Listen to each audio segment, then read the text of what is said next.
Hi, this is Sarit Switzer, and welcome to the It Is Taught podcast, a podcast devoted to the teachings of Rabbi Shneur Zalman of Liadi as recorded in his most famous work, the Tanya. My hope for this show is to make these teachings accessible and relatable to the average person, regardless of prior Jewish education or affiliation.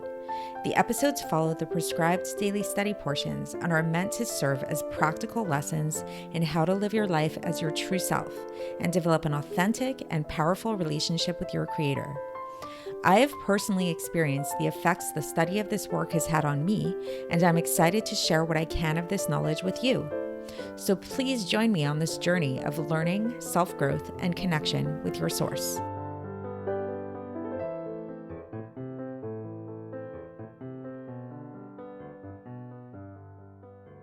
Hi, and welcome to the It Is Taught podcast. This is episode 439 for the 13th of Shevat in a regular year.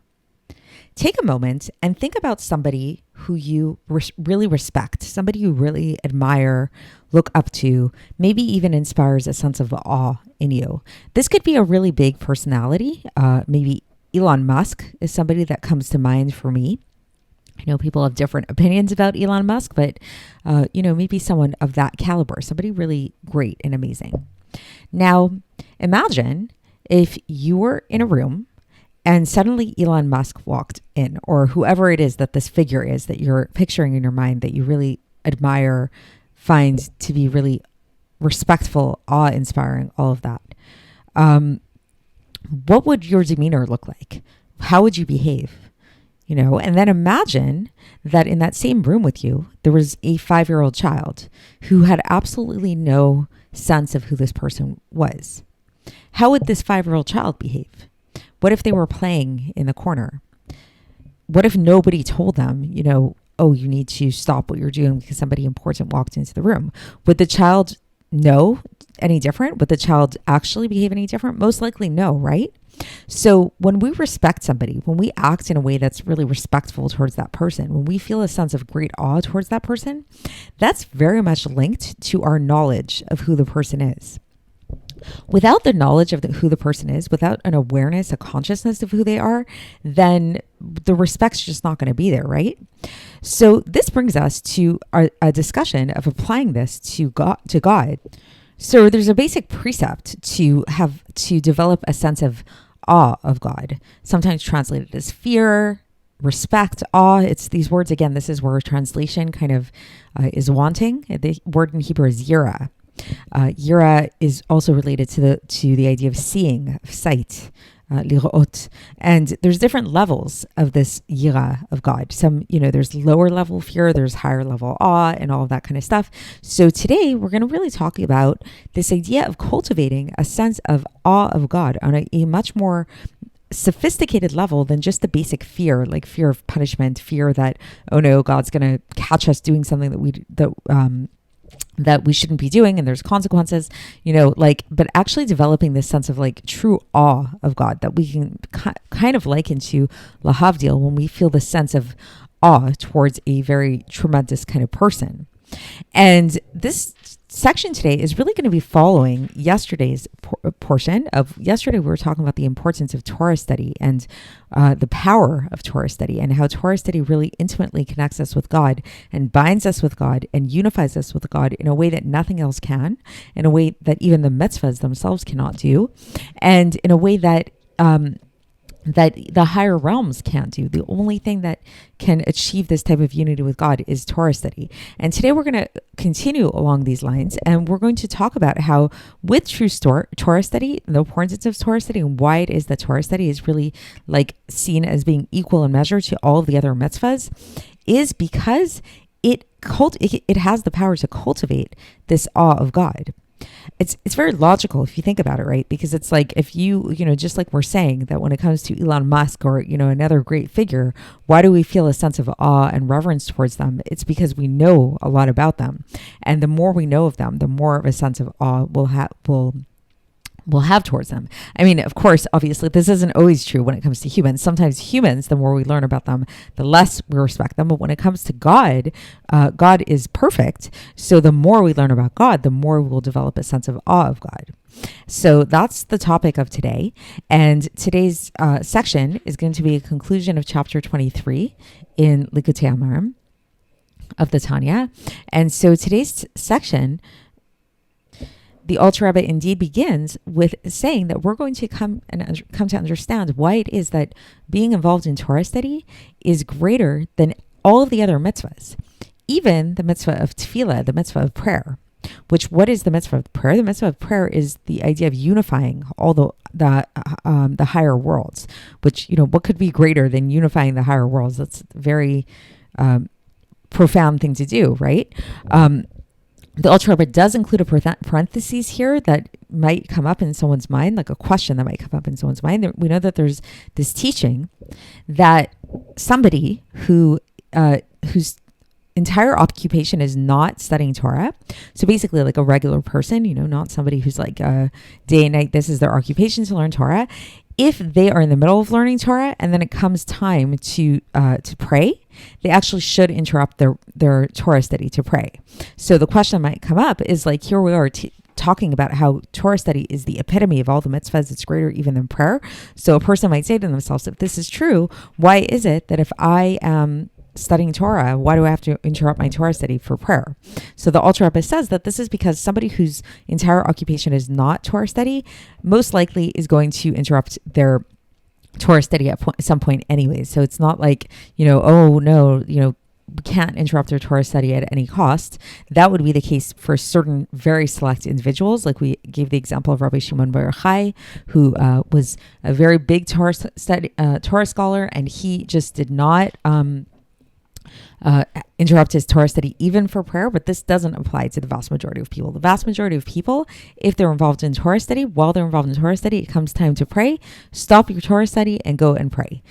Even though, yes, Torah study is much greater than all the other mitzvahs, including prayer. So now back to the regular teaching of this idea of how great and lofty Torah study is, that since Torah study is so great like this, it is the vehicle, it is the way by which a person can draw down a very great level of awe of God, of yira, of awe, of fear, however you want to translate it. So the way that this can happen, how is it that Torah study can lead to this great sense of fear and awe of God, is because when a person meditates upon the fact that, as we learned yesterday, their soul and the garments of their soul that are found in their mind and in their mouth. So remember, the garments of thought and speech are the ones that are activated when a person learns Torah. So at those moments when a person is involved in Torah study, then these garments of thought and speech, as well as their actual soul, their godly soul, become truly unified with utmost unity with the supernal will of God, meaning the light of the Ein Sof Baruch Hu, like truly unified with it, and it becomes revealed within them. And this light, this infinite light, the Alter Rebbe goes on a little bit here just to describe to us how great this light is. This light, this Or Ein Sof, as we call it in Hebrew, all of the worlds, whether we're talking about the higher worlds or the lower worlds, are all considered as if not in nothing in comparison to this light. And to the point that this light can't actually be vested within them. It encompasses them in the way that we call it Sovev Kol Almin, in a way of encompassing them, in order to vivify them, and it gives them their vitality. And just a teeny little bit of this radiance gets vested within them, just enough that they're able to handle, so that they will not be totally nullified in their source. But so this light, so it's just really to emphasize just how lofty this light is, how it's so great that it cannot be even contained within this world in an ultimate sense. And not only in this world, in all of the worlds, and all of the worlds can only experience a little radiance of it. This is the very light that we unify with, we connect with, and actually unify with when we learn Torah. Now the Alter Rebbe brings up a verse from a citation from Devarim chapter 6, verse 24, which discusses how observance of the mitzvahs leads to a sense of fear of God. And the Alter Rebbe is going to explain to us that this is specifically talking about the specific mitzvah of learning Torah study, which is, again, it's measured in comparison. It's equal in weight to all of the other mitzvahs. So this verse comes from Devarim chapter 6, verse 24, as I mentioned, and it goes, "V'tzavenu Hashem et kol hachukim haele lir'at Hashem v'gomer." And God commanded us to fulfill all of these statutes in order to fear God. So the Alter Rebbe here interprets this verse to mean that, what does this mean by keeping all of these statutes? This is the mitzvah of Torah study, which leads to this very high level of fear of God. And about this level of fear of God, says the Alter Rebbe, it is taught, and this is from Pirkei Avos, chapter 3, Mishnah 17, Im en chokhmah en yira. If there is no chokhmah, there is no yira. Or loosely translated into English, if there is no wisdom, there is no fear. Interestingly, the section goes on to say, if there is no fear, there is no wisdom. So they're sort of both both necessary. We need both. But according to Chassidus, it's actually talking about like different levels of wisdom, different levels of fear. It's a whole thing. But here today, the Alter Rebbe is focusing on this idea of, if there is no wisdom, there is no fear. And what this is a reference to, explains the Alter Rebbe, that this is the idea that the Torah is called the gateway to the courtyard. So it's sort of like the way, let's say, what is the courtyard? The courtyard is Yira, is the sense of awe of God that we're striving for. And the way to get there is through learning Torah. This Torah study leads us there, because now, going back to our introduction, we can understand this in the sense of that, again, if you really want to develop a sense of reverence towards a person that is worthy of this reverence, you learn about them, right? Why are we so drawn to like autobiographies and things like that of famous people? It's like we want to really develop more of an appreciation for them. So Torah is God, it's God's wisdom. It's a connection to God. It's all we're learning. We're connecting with God's will. We're connecting with God's wisdom. And so this brings us much closer to him, and it helps us develop this sense of awe of God.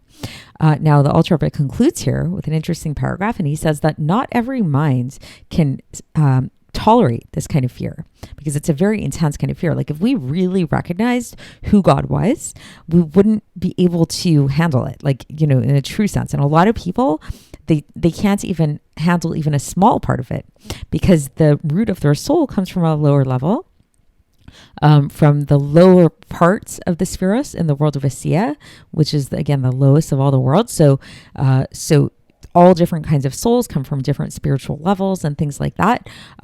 So even such a person, so let's say that you happen to be such a person who can't really grasp this fear of God on this level that we've been describing. Nevertheless, says the Alter Rebbe, such a person should not be deterred from actually being involved in Torah study and in the mitzvahs, even if they're not experiencing this fear on a conscious level. And he says, we're going to explain this later on. We're going to explain why, so a person might get very frustrated and say, if I'm really, in order to really properly study Torah, properly keep the mitzvahs, I'm supposed to have this fear of God, and I'm not feeling that fear of God even after meditating and after learning Torah study. A person might think like, so what's the point? Why am I doing this? And the Alter Rebbe is going to explain to us that no, that's not true. And he's going to explain to us why that is later on. So stay tuned for that, and we will continue along these lines tomorrow, and I will speak to you then. Thanks for listening to the It Is Taught podcast, hosted by Sarit Switzer. This podcast is dedicated in loving memory of my maternal grandfather, Avraham Yitzchak ben Binyamin HaKohen of blessed memory. Music by Shoshana. If you enjoyed this episode and would like to support the show, please share it with others and subscribe on YouTube, Apple iTunes, Spotify, or wherever you listen to podcasts. And make sure to leave us a 5-star review. To find out more about the It Is Taught project, including more information on my soon-to-be published book, please visit our website, itistaught.com. To catch the latest from me, follow me on Facebook, Instagram, and Twitter. Looking forward to speaking with you tomorrow, and until then, have a great day.